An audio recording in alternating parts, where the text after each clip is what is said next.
Hello, friends. We're going to read a book. The title of the book is I Like Colors.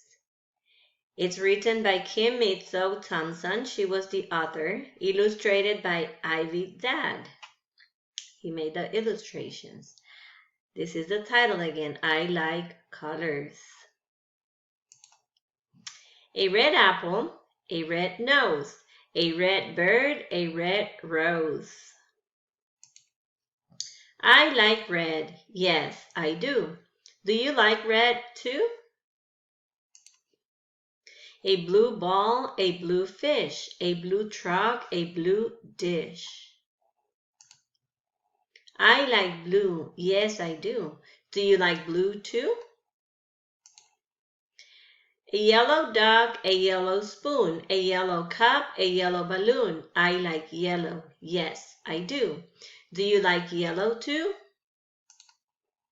A green pear, a green tree, a green frog, green leaves.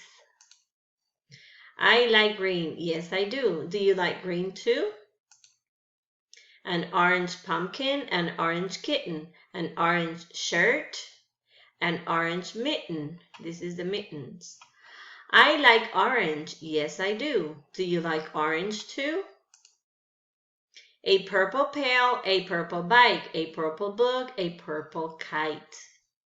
I don't see the kite. Oh yeah, the kite is here. It's hiding here somewhere. I like purple. Yes, I do. Do you like purple too? A brown cow. This is the cow. A brown fox. A brown squirrel. A brown box. I like brown. Yes, I do. Do you like brown too? A black sock. A black bear. A black horse. A black chair. I like black. Yes, I do. Do you like black too? The end. So now I would like for you to turn and talk to your parents and tell your parents which one is your favorite color. Do you like black? Do you like yellow? Do you like red? Talk to your parents and tell your parents which one is your favorite color. Thank you.